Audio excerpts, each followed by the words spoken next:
Today we discuss China speed. Hey everyone, my name is Jason Smith. I'm originally from sunny California, now living in beautiful Beijing. Today's guest is Daniel Dumbrell, who is a YouTuber and social media influencer with 174,000 subscribers on YouTube at Daniel Dumbrell with two L's at the end, and 90,000 on Twitter. He is a regular commentator on Hong Kong, politics, philosophy, and his life in China. Welcome back to the Bridge to China, Daniel. Thanks for having me again. I really wanted to get your perspective because you recently went to the tallest bridge in the world, the Huadang Canyon Bridge, on infrastructure in general. You've been here quite a while, and I think 2019 China and 2025 China are remarkably different. So I wanted to ask you, over the last 5 years or so, how has China changed from your perspective?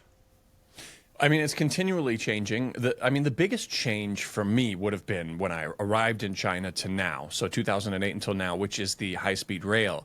It virtually non-existent when I first arrived, and now over 50,000 kilometers in the span of just those years that I've been here. But it continues, though. So even my answer for over the last 5 years would still be the expansion of that high-speed rail. And some of those lines involving some pretty incredible terrain. For example, the one that's about to open, which is the high-speed train from Chengdu to Lhasa, which is probably one of the most impressive pieces of the puzzle so far. I'm actually taking the high-speed rail from Chengdu to Ningshi in Xizang in a few days. I didn't know that they were extending it all the way to Lhasa, so that's shocking to me. Wow. Because that is incredible terrain. We're talking about the Himalayas. If you're an American or Canadian, a lot of times the response to China has high-speed rail is, well, we just fly anyway. It doesn't really matter. Why does it matter? Well, I mean, here, obviously, there's a lot more people here, and having multiple transport options will definitely help. I mean, when you look at the environmental impact also of people traveling by train versus by plane, you can reduce your carbon footprint, but also just it's more convenient. Like if I'm traveling from Chongqing, especially to Guizhou, or to Guiyang, the capital city of Guizhou. Before, a lot of people probably would take a flight. It just doesn't make sense anymore. You can just show up at the train station 15 minutes before your train departs, hop on, and within a couple of hours, you're in the capital city of Guizhou. So, I mean, convenience. Even when you get to the point where, when you're talking about a 6 or 7 hour high-speed train, a lot of people still opt for that. I mean, it's still just the convenience of not having to go through the whole, arriving early at the airport. It's just incredibly convenient. I would add, those are excellent points. I often say kind of similar things, but I will also add that one thing about airports is they tend to be on the outside of cities, whereas the high-speed rail hubs tend to be in the cities. So when you arrive, you're actually already there. Whereas Whereas in an airport, now you have an hour-long journey to your hotel in the city or whatever. So it can be actually just an entire half day wasted going through the airport process, whereas I think the high-speed rail process is a lot better. Of course, there is the, if you're going to go on a short trip thing, why are you taking an airplane? That's bad for the environment as well, angle. What about, you live in the 5D city. I've actually heard it now called the 8D city, and I was just like, no. We're not adding that many Ds anymore. But how is the infrastructure there? Because you guys are very mountainous, up and down. Buildings have 12th floors that look like they're on the first floor, and first floors that you're looking up at a mountain. How is the infrastructure developing? Has it changed much in the last 10 years? Well, so I've been coming to Chongqing for coming on to 10 years, but living here for just over 3 years.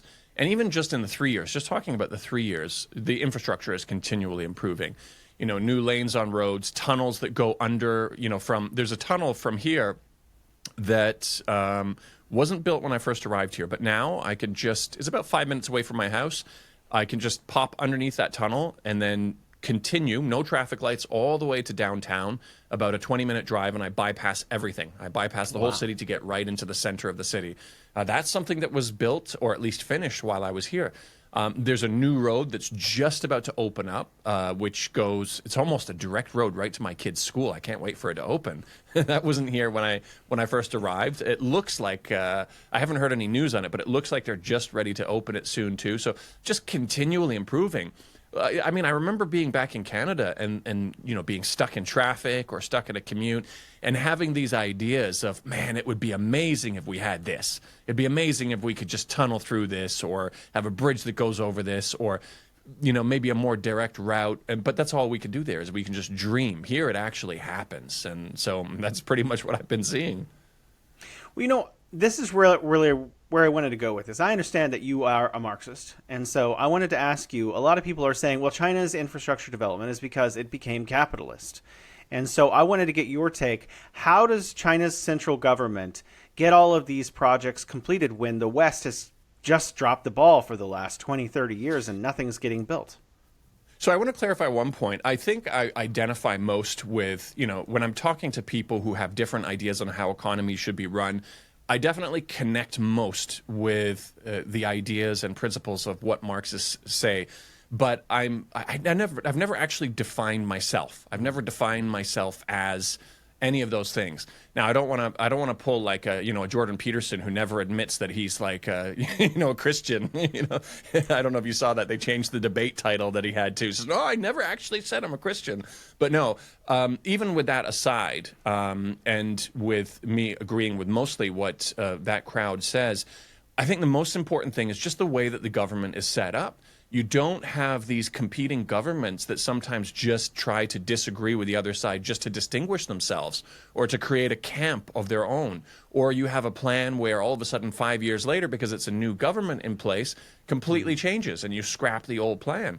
This is a place where you can actually make a 50-year plan and follow through with it, as we've seen. So I think just the nature of how the government is set up is probably the most important factor, regardless of how the economy is actually run underneath it.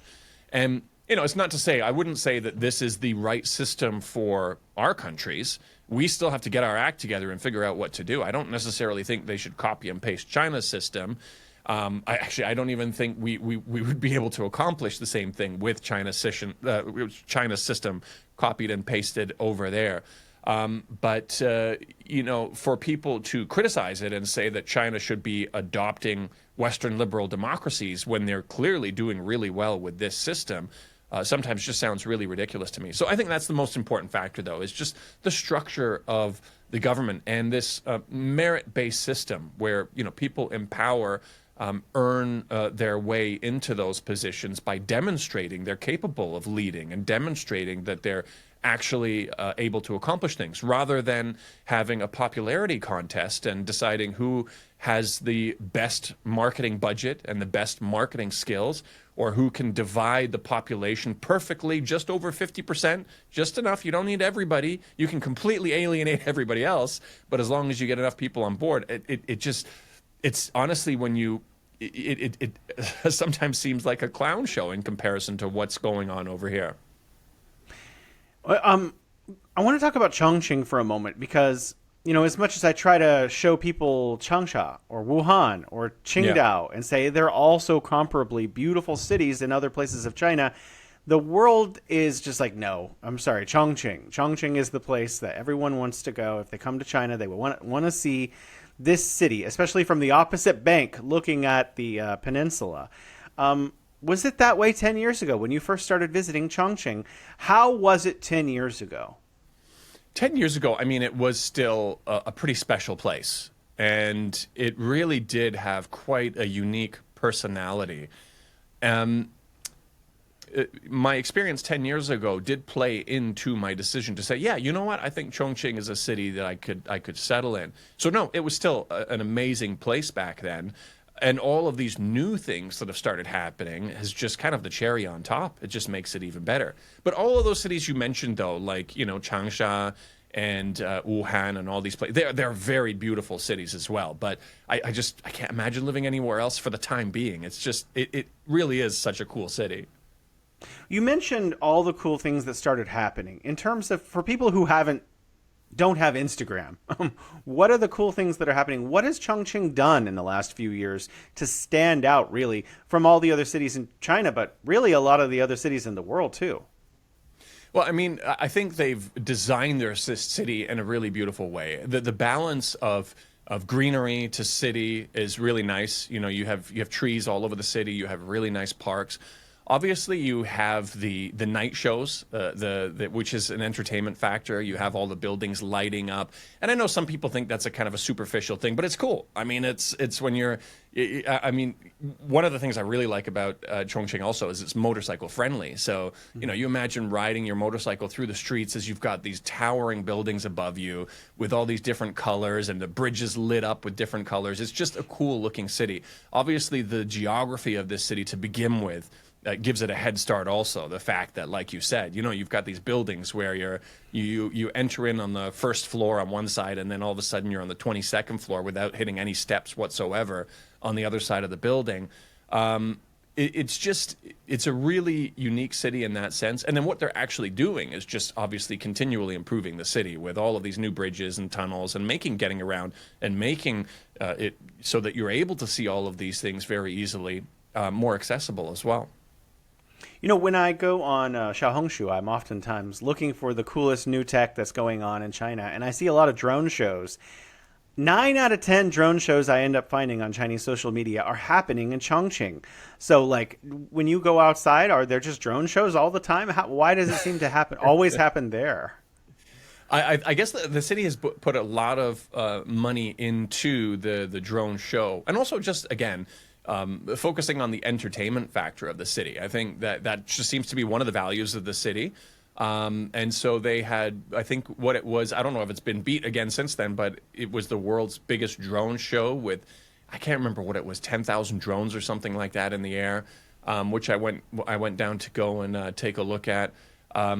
No, it's something the city has decided to invest in, and it's pretty cool. That is something I'm hoping to eventually film. I've reached out to some people. I said, you know, I'd really love to go and film and see what actually goes into even just designing the show, like seeing the guys program it in on the computer and everything like that. So hopefully, eventually that'll be a video that comes out on my channel. Yeah, even when I see the, oh wow, look at China's drones taking off, I'm like, that's only a few hundred or maybe a couple thousand. What does it look like to see 10,000 drones taking off from like their little, I don't know what they call them, their little cages or whatever? It must be insane to watch. In terms of high-speed rail, there's also criticism from the West, from individuals in the West, who they say China is wasting money on an unprofitable system. What do you think about that? Do you think that it is useful despite it may not being particularly profitable? Yeah, I mean, I think China definitely has a different way of approaching things where they tend to build first, even if the economy isn't there for that particular project or that particular line. I think even the bridge that I went to was an example of that. Like, people were looking at that and saying, you're connecting these small communities. Like, what's going on? Is it really worthwhile? But what we do in the West is more, we wait until the economy reaches a point where it says, okay, we really need to do something now. At the point where it's like you're at a bottleneck and you're like, we've got no choice. Now we've got to do something. And even then, you have to hope and pray that they actually do it. Whereas here, they build something first, and then they allow these opportunities, they allow everybody to grow into these opportunities that arise from that infrastructure project. You've probably seen also, there's all of these kinds of reports before on these China ghost cities, but nobody ever follows up 5 years later when it's a bustling place with, you know, subway lines going through and all of this stuff. I don't know if all of them necessarily work out, but this is what they do. They say, you know what, we're going to build this and we're going to see if people can grow into it. And so many people on the ground benefit from that. And in most cases, China grows into it. I think it's the same for many of these high-speed rails also. All of these people who also maybe not necessarily could afford a plane ticket, bringing them economic opportunities where they can just hop on a train and get from, you know, city to city and partake in commerce, basically. I want to switch to the bridge, which you visited, the Huadang Canyon Bridge, and I just want Yeah. to go back to what you were just saying about, okay, they're connecting some relatively smaller cities via the largest, most beautiful, excellent bridge that has ever been built in all of human history. You're How almost do sounding you like Trump there. The biggest and the best. the biggest and the best?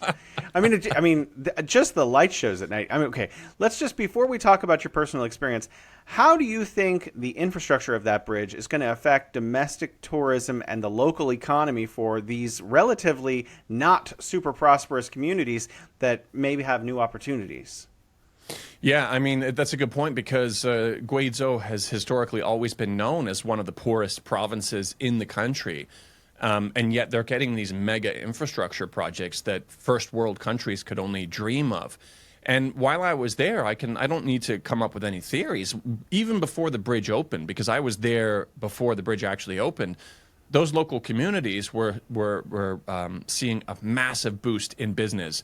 Some of the ethnic Bui people who were traditionally making these dyed clothes that they only made for their own family now can sell it, and now they're actually selling their product.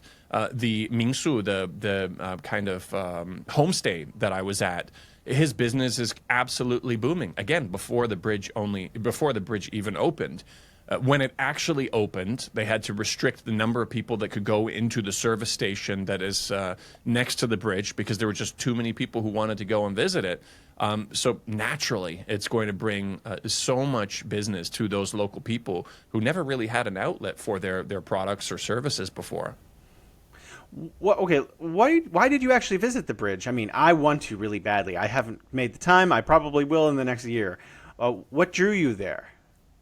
Well, it was pitched to me by a Shanghai company who was working with Guizhou TV, and I thought I didn't know too much about it before then. When I looked it up, I thought this is really cool, and I put together a plan. I said, "All right, if I go, these are the things I want to do. I want to." Talk to some of the local people, see how their lives are affected by it. I want to try to go into that under the area underneath the bridge. And another one was I want to travel by boat underneath the bridge. And they're like, what? This never occurred to any of them, even Guizhou TV. But that ended up being the most viral shot that I got, was just on my 360 camera on the boat underneath it, traveling under the bridge, because that was the shot that you really got a sense of scale for the bridge. And when you just got underneath it, all you saw was a mountain on one side, a mountain on the other side, and this line that was cutting through the sky. It was a fabulous shot. So when I was writing it up and I was saying, okay, these are all the things I wanted to do, and I gave it to them, and they said, yeah, sure. I said, I'm in. I said, I'm going to ship my motorbike down. I want to travel it by motorbike also. And I mean, who wouldn't? You say that you have a chance to go and visit what will be the world's highest bridge, and you get to go and check it out before it opens. I mean, it was a no-brainer, really. Well, in the videos I've seen, some of the time, it's actually the bridge is, I don't know what the word is, secreting water. The water is pouring out of the bridge. Why is that? Yeah, that's a waterfall that they have. They have this system where they have this a long trail of water that sprays down, and then in that water, at nighttime, you can display messages in it also. You can display messages or put color graphics in it, or, if somebody was getting married in the area, they could write their proposal message on it. It's just a cool addition. I mean, like, who comes up with this stuff? I don't know, but that was the purpose of it. Let's talk about scale. You've obviously seen a lot of bridges in your life. How does it feel? Does it feel as large as it looks, or is it just the way that the cameras are catching it? Or I really want to understand, could you describe it to the best of your ability? How did it feel for example, from the river? It just, I think, honestly, magical. It was just magical. And I was cautious to use words like this in the video because I thought that when I was saying this, other people who are engineers who actually understand how this thing is being held up in the sky would be like, well, no, actually, it's not magical. It's physics and all this. But even engineers in the comments of my videos were like, this really is spectacular. And even engineers who understood the principles of how it was being held up were just blown away by it. And so I guess my feeling was probably pretty representative of what anybody would feel, including, like I said, engineers, where when you look at it, especially from underneath, it's just magical. It's like, how is this thing being held up? And if you watch like kind of older bridge documentaries, if you look at how, the world's first suspension bridges were made, many of these really innovative bridge technologies and the way that bridges are held up were pioneered in England. And you look at the trial and error they had to go through and how groundbreaking it was to even make a small bridge that was suspended in a similar fashion. And then look at this, which has a 1.4 kilometer span between the two main towers. It's hard to really imagine. And it's also hard to put into words what it feels like when you actually see it, because it just doesn't look like that thing should be suspended like that in the sky. There's a restaurant there. When you were there, this was before the bridge opened. Was the restaurant open? No, it wasn't open yet. I was told that, and I don't know if I misunderstood. I know that there's a coffee shop and a little restaurant or whatever it is at the top of one of the towers. But I was told that underneath the bridge there was going to be one also. I haven't seen that in the follow-up videos yet, but for sure there is going to be a coffee shop at the top of one of those towers. From what I understand, that is finished now, but it wasn't at the time, and the elevator wasn't in service, and there were a lot of stairs to go up to the top. And then once you did get up to the top, it was pretty dangerous up there because the flooring hadn't been finished, so I didn't get a chance to go up and see it. But my whole family and all my kids they've seen the video, my documentary on the bridge, and they all want to go there one day.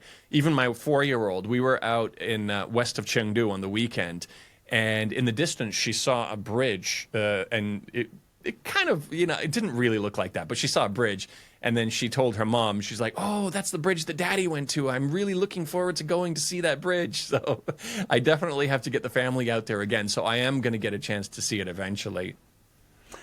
I haven't looked at maps. I'm not really sure how it plays into local infrastructure. Is it actually connecting larger cities, or is it going to provide for traffic? Is it going to provide a thoroughfare? Is it going to be useful to a local city? Or is this really just about drawing urban dwellers into this area of rural China to increase wealth for local citizens?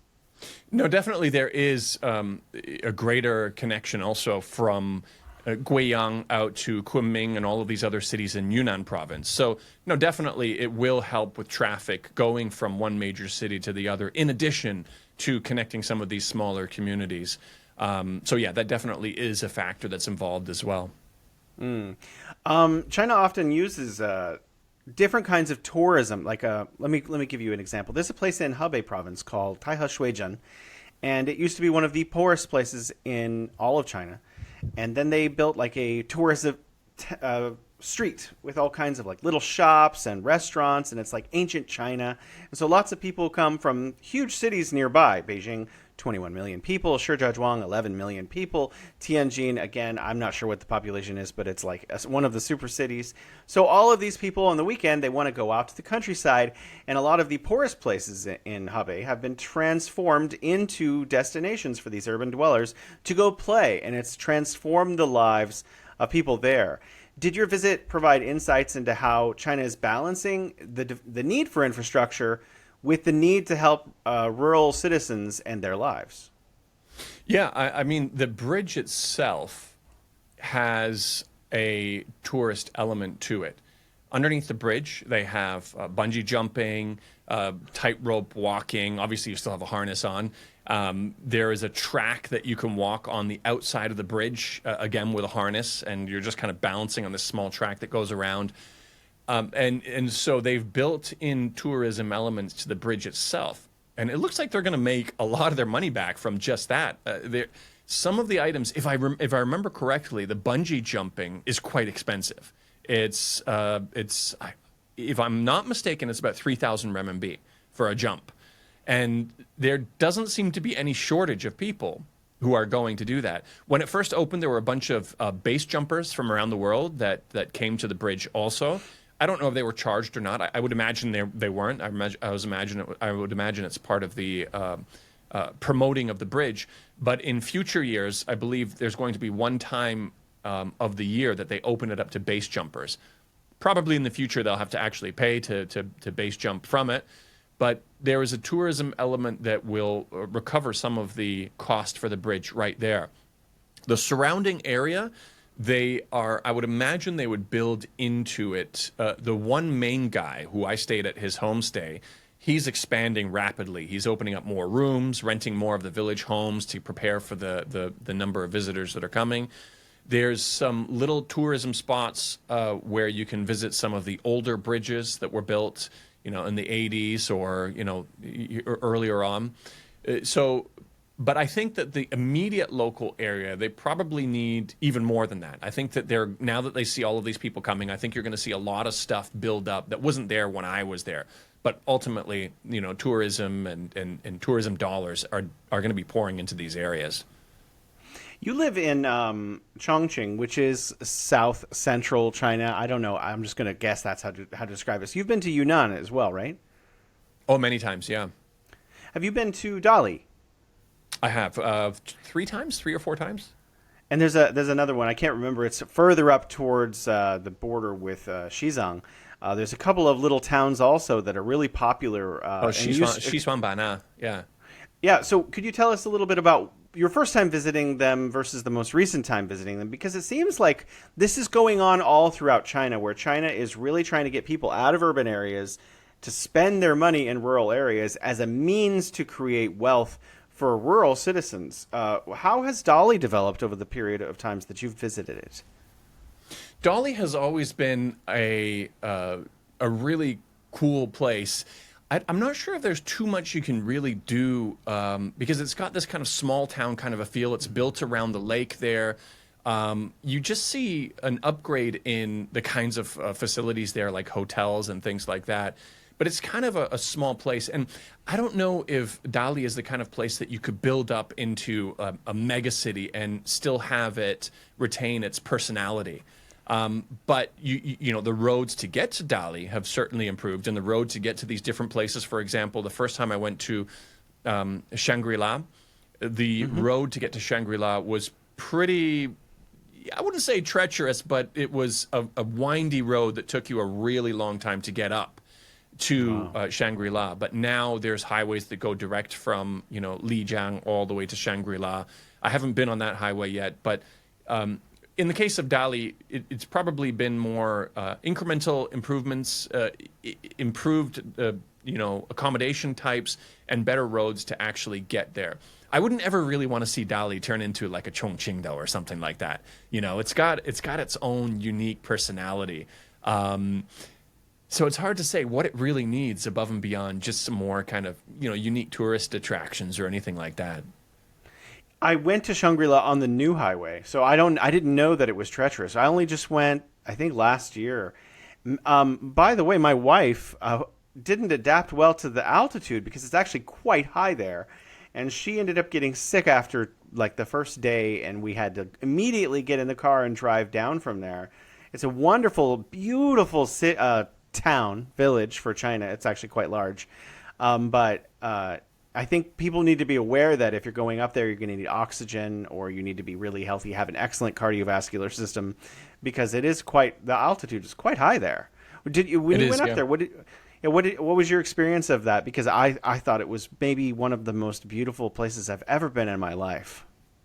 So when I went there, most of the time I went for a business. There's an overseas Tibetan guy who came back and built a brewery there, a Shangri-La brewery. His mother was actually very famous in the Tibetan community. Most Tibetans all over Tibet, they know who she is. She used to run 2 orphanages for kids who had some sort of family issues, or kind of, I guess you could say, the same kinds of kids that would go into adoption or foster care. For whatever reason, they needed taken care of. And she took care of all of these kids who were maybe from families who were too poor to raise their kids also, and would send them all the way through. If they got into college or university, she would pay for their college and university also. Wow. But they wanted to stay at home. They wanted to stay in Shangri-La. So her son, who was a very successful businessman, flew over from Europe and built this brewery so that there would be a place for them to work if they wanted to stay in Shangri-La, and they didn't want to kind of spread out all over China. So kind of an interesting, somewhat related story. But I went there mostly for business, so I didn't get to see too much. But there was one time I went up to, there's a national park there. And it was closer to the night, and I had my telescope with me, so I was kind of doing stargazing there. Wow. And when you're up at that altitude, looking at the stars, it is just, I mean, you can see, entire galaxies. It's really amazing. It was when I went, it was a little bit less developed as a kind of a tourist hotspot like Dali, but it definitely has its own character. What I found really fascinating about Dali was my wife and I arrived, and she was like, "Oh, we're going to eat mushrooms." I was like, "Yeah, okay, let's eat mushrooms. That's fine." She's like, "No, you don't understand." And then I was like, "Okay." And they brought us out a huge hot pot full of mushrooms, and they were like, "You can't eat these." And they boiled them for, I don't know, like 45 minutes or something. They were really particular about this, and they were like, "There's laws against eating these mushrooms until they've been cooked." And I was like, "What is going on?" And apparently they had very powerful medicinal properties. But we ate them after that was all cooked out. But it was still like having a couple of beers.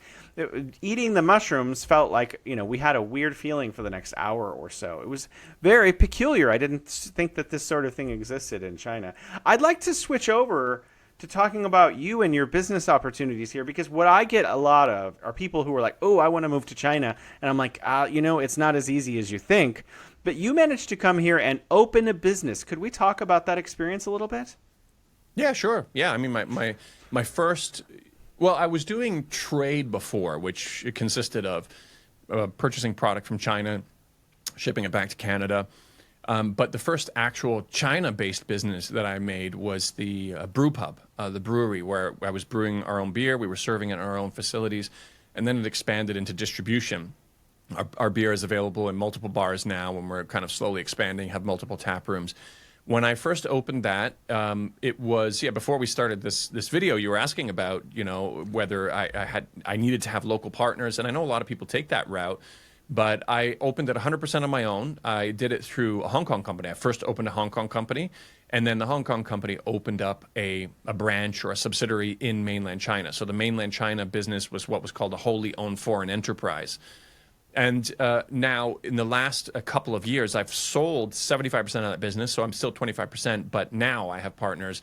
But no, it wasn't required at the time, and it was quite an adventure. I think I met. When you own a bar also, you meet so many really, really interesting people. So that was probably one of the more, fun things that I had ever done. And some of the people that I met there have become lifelong friends who I still know and I'm still in touch with today. Now I'm in Chongqing here, and I went in the opposite direction. I opened up a gym. And a little bit of, I guess you could say, a little bit of yin and yang. You can get your beer belly in one of my facilities, and then you can work it off in the other. Like you said, a bit of a commute, but whatever. And that's been going well, too. For this one, I did decide to open it with my coach. I had a coach here, a personal trainer, and we had this idea for a couple of years. We're like, we should really open our own thing. I'm like, I'm totally in. I'm totally down for that. And yeah, we did it. We opened it here, and after 4 months in business, we have 650 members, which is really good for a gym. I'll probably do more stuff too, but it is possible. I know maybe from the outside, people are looking at it saying, "Oh man, that seems like it's pretty impossible." But I would imagine now it's even easier than before, because you can rely on AI also to figure out, okay, what should I do? What are the best options? Previously I had to figure out exactly the structure of my company on my own by just talking to a lot of people, doing a lot of my own research. I can't imagine how much easier it would have been with, DeepSeek and Kimi and all of these other Chinese AI apps that are available now too. Some of our taxes that we're doing now for our gym, we're relying on AI also, saying, okay, now our taxes are due. What should we do with this form? What we should do with that form. Wow. And it's so much easier now. But yeah. Is it possible, if for someone who opens a company in one way or another in China's mainland, for them to sponsor their own visa and come through that route? I'm not 100% sure.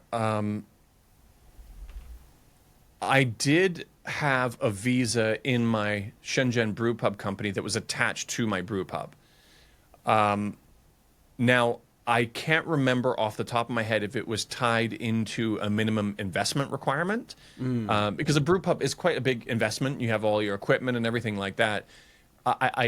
So I was able to do it, but I can't remember what the requirements were that I had to meet. That might potentially be a challenge for somebody who's maybe opening up something a little bit smaller. But again, that's something that they could ask of AI.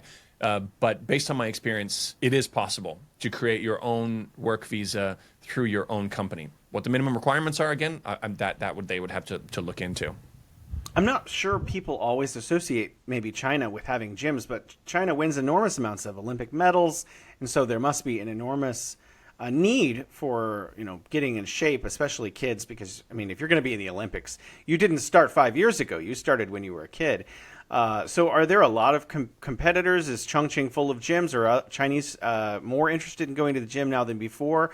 Is this a family thing? Is this something that men are into, men and women? Or are there kids that come to your gym? What's the environment for opening a gym like in China? So the gym industry has definitely grown a lot, but with that, there's definitely a lot of competition. It is an extremely competitive business. I would have liked to open a gym close to where I live, but there's just too many here. And you do get gyms that close down also because it is highly competitive. But we found the right location. We did the research into using AI also into the number of people who are living in that neighborhood. We took a look at what gyms were already available, and we wanted something.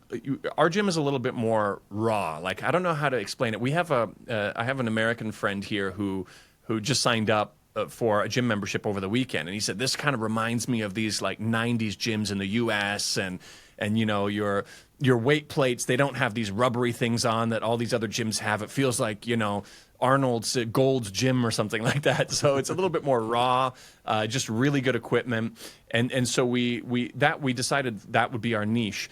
Who's showing up? A lot of young people are really interested in working out. A lot of university-aged kids, kids who are in college, university. Some of the most successful gyms in Chongqing, and one of our friends that we know opened up around the universities, is doing really well there. We're not near a university, but we still get a lot of university students coming in. In the mornings, I like to work out in the mornings. I'm usually going there 8:30 in the morning or so. And we have a lot of older couples that are coming in too. Just this morning when I did my workout, we had, they must be in their mid-60s, potentially 70 plus, two couples there, just working away on the chest machines and all kinds of stuff. So it's a big variety of people, but especially the younger kind of early 20s, they're really getting into working out now. I think Chongqing in particular, my coach was saying also, is quite a special place where there's just a lot of people interested in going to the gym here, more so than a lot of other places. My wife's family is from Jiangxi, and some of her family is in Nanchang, the capital of Jiangxi. And I was looking at potentially doing a gym there around the universities also. But I'm still looking into it, and I'm not 100% convinced their market is as mature as Chongqing's, which still presents an opportunity also. Because if this is the trend and this is the direction that everyone is going in, we have a potential to enter some of these markets before it starts really growing like it has in Chongqing. But definitely, yeah, it's a growing industry. People are more interested in kind of taking care of themselves. If you were to look at 80s, 90s China, people were just trying to, they were just coming out of a very difficult period in China. It was just becoming prosperous, and everybody was focused on just getting whatever business opportunities there were. And focusing on that. But now things have kind of gotten to a point where people can focus on personal development a bit more.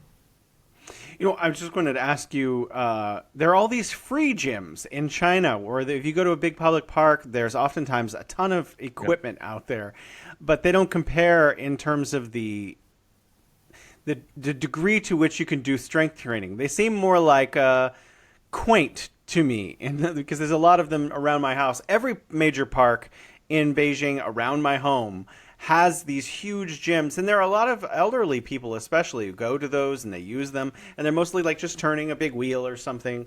Do any of those people end up converting to the modern weight training style?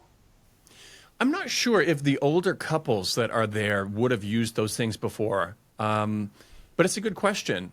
I think, yeah, a lot of that's potentially, like a little bit of a gateway for older people saying, "Oh, there's some equipment here." They try it out in the park, and then they want to move on to some more professional equipment. I guess that is something that could happen. I don't know if it's actually happening.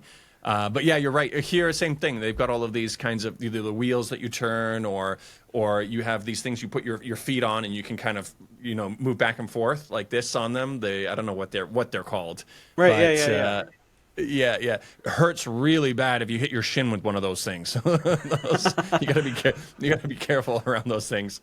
But I think, on a side note, I just think that's so cool that these local communities are doing this, putting these out there to keep kind of older people a little bit more active and moving around. But it's a potential. They could be eventually moving into gyms also. You could just stick a sticker with a QR code for your gym on those machines, so they have something to stare at while they're like, "Hey, what's that? I wonder. A scan." Okay. Going, you seem to have traveled around China in a lot. You just mentioned your wife is from Jiangxi. Is that where Jingdezhen is? The pottery It is, yeah. place. Yeah, Jingdezhen, Have you been yeah. there? Have you been there? I've been through, but I've never actually stopped to see the attractions there and to see the china that's made there and all this kind of stuff. I didn't actually go in. Well, if you ever need a tea set, you should go there. I mean, your wife's from there, so it's not too far from wherever you're going to be traveling Yeah. anyway. It's really lovely. I got to go there, and all of my tea sets and porcelain here. I wasn't even into tea, or even to tea sets or porcelain or anything. And then I went there, and I became someone who was like attracted to porcelain, and now I have like lots of porcelain stuff. That's one of the really cool things about going around China. And you always, okay, this is the place that's really responsible for leather, so you can get the best leather. Oh, this is the place that makes this. You can get the. So my home is full of these accoutrements from around China. Where have you traveled in the last year or two that really excited you, and why? Where have I traveled? I went to Xinjiang quite a lot over the last couple of years. I always love it there. I love the food there, the culture, the diversity from northern Xinjiang all the way to the south. It's just so different from one place to another. And then when you go somewhere like Kashgar, you feel like you're somewhere on the ancient Silk Road in the Middle East somewhere. Like it's just. That was really cool, is seeing the level of diversity in even the architecture and things like that. Where else have I been? Western Sichuan is one of our favorite places that we really like to go to. Guizhou is not too far from us. Guizhou is where the bridge is that I visited. It's always nice to go down there also. Even within Chongqing, there's so many great places to go. Out towards, there's a place called Fairy Mountain. We went there during the holiday, and there is this canyon with an old ancient post office down at the bottom. And that was really spectacular to see. And I took these, now you can take these elevators down the side of the mountain. And even with those elevators, it's still quite a little bit of a trek to get to the actual ancient postal station. There's really famous pictures of them where you can see them from above. This postal station with mountains on both sides of it down in the bottom of this canyon. And that was apparently a really important trade route in ancient times where people would come through to get from one province to another. And I remember just being down there and thinking, like, why would anybody want to come all the way down here? But I'm wondering too. But we're not thinking about it correctly. That's all that existed before. That's how you had to get from one place to another, is all the way down in these canyons. We're just so used to, and we take for granted, all of these tunnels and roads that are built up on the top. But that's what they had to do before. So that was probably a really spectacular experience also, to kind of reset your perspective and think, wow, this is what traveling through China was like before. Minus the elevator, of course. So I thought that was cool. I think that's an interesting point you point out, because I see this a lot. Elevators on mountains, or even escalators on mountains. This is only really developed in the places that I've been in the last 5 years again. Really recently, China has just been building amazing engineering marvels all throughout its territories.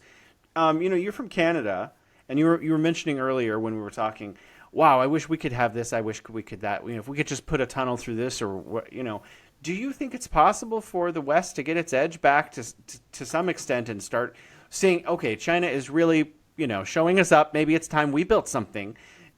What do you think is preventing our nations from building similar infrastructure?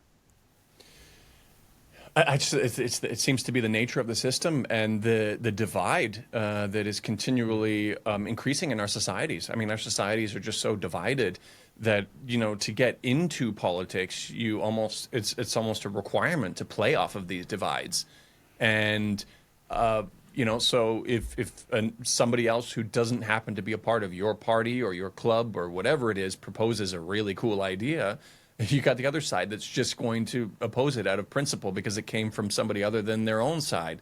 I just think I wish I could be a little bit more optimistic, but with the way things are going right now, I don't see them being able to solve it. I mean, if they could be more introspective also, and obviously, I kind of have an interesting, I guess you could say, like a love-hate relationship with China haters, because China haters all of these years have been like, China's about to collapse, it's, they can't accomplish anything, their infrastructure projects are terrible, and, don't pay attention to the colorful lights in Chongqing, it's all a lie, But what they managed to do was they managed to convince everybody that China could never accomplish anything. And if the right people actually knew how great China could become, maybe they would have tried to stop China earlier.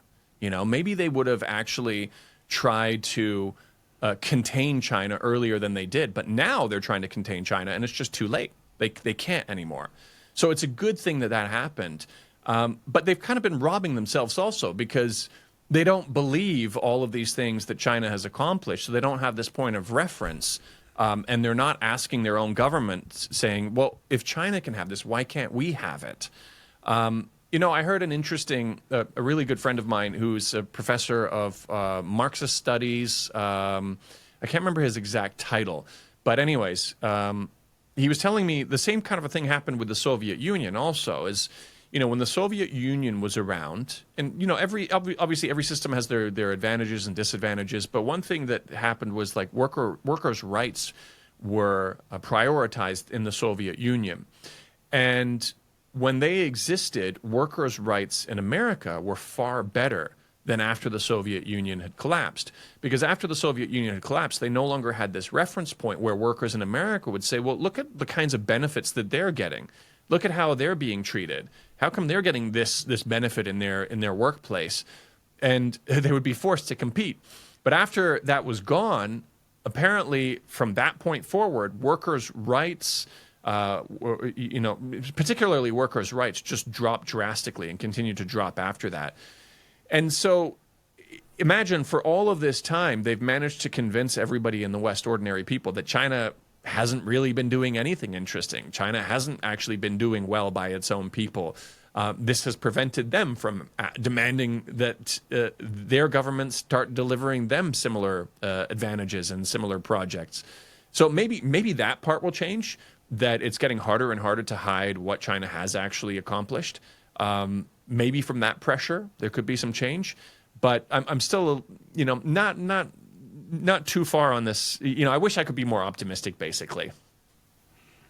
Yeah, I want to be more optimistic. I mean, I would love to see infrastructure get developed in my home country, but maybe since 1995, it feels like something just turned off. Because the United States did develop, and Canada did develop, and Western Europe did develop, and for decades they were unparalleled in the world in terms of their development. I mean, it was possible, even given the political systems that existed and continue to exist.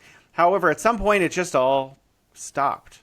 And it's really bizarre coming to China and seeing that it's not stopped here, and it's just going really fast all the time.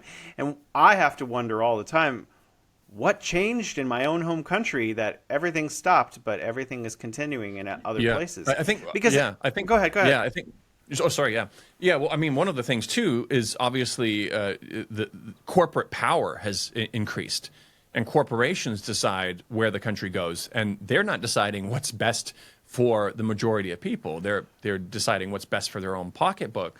Like that classic story of the motor industry buying up streetcar Right. systems Yeah. in California Yeah. just so that they could pave over them to make more roads for the auto industry to grow.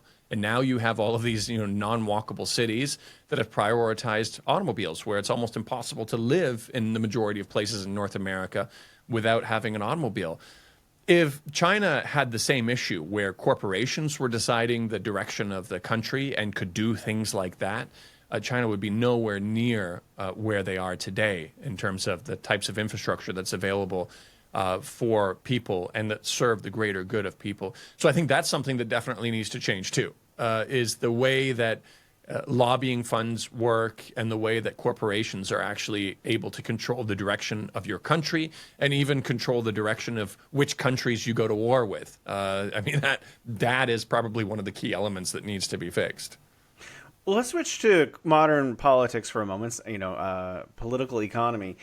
You are a business person in China, and people in the West are saying China's economy has been decimated by the U.S. Tariff war, and it doesn't seem like that to me. I'm not a business owner though, so I'm constantly saying, when I look around, things are going pretty well here. So I'm not sure that is an accurate assessment. As a business owner, are times tough? Are they? Could they be better? Could they be worse? How do you perceive China's economy is doing these last few years? I think it's evolving. I think it's changing. The types of business opportunities that existed before maybe don't exist now, and there are new business opportunities. I would say for the food and beverage industry, definitely it's taking some time. Like if I were to compare the types of opportunities that were available and how easy it was to succeed in the F&B industry before COVID versus after, there's definitely challenges. It's moving in the right direction, but I'm not sure if it really totally recovered to pre-COVID levels. But again, the types of opportunities have changed. People are interested in different things now.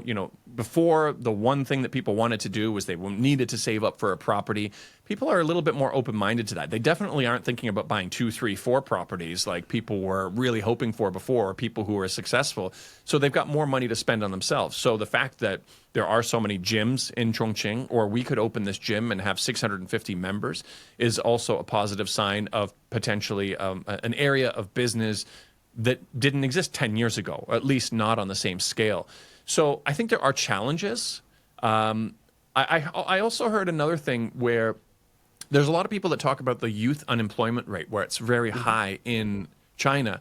But from one of my nephews was telling me, they said that one of the things that the one-child policy did, and with people all of a sudden having fewer kids, in a generation when the people who were born in the 60s, 70s, even 80s had access to all of these business opportunities and were able to become, many of them were able to become very wealthy. Their kids see that and feel like they don't really need to work anymore. They don't need to they're still living at their parents' house, or they know that their parents are doing well off, and some of them are just not really that motivated to go out there and find some of their own opportunities. And it's interesting, I have my cousin in New York. He came from nothing, and he works for a guy who is like a multi-millionaire, probably just a very rich guy. And it is the multimillionaire who doesn't give his kids anything. They have to, except for education, he'll pay for their education, but if they want to buy something, they have to earn it themselves. Whereas my cousin, who grew up with nothing, and now he has a good salary, he wants to give his kids everything they want. If they want that, Xbox 360 or whatever it is that's out now, he buys it for them.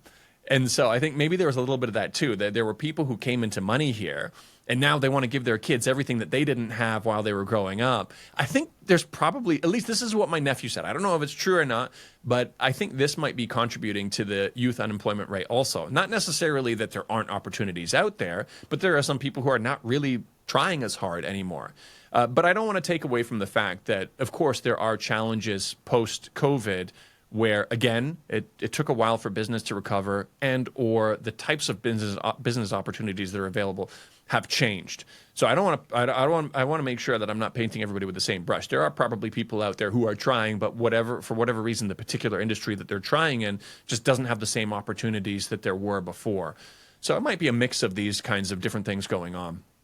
Yeah, absolutely. I agree with what you said, because I just imagine people who used to work in real estate, who were just Oh, yeah. selling, off, boom, boom, boom, one sale after another. Now, if they remained in real estate, it's tough.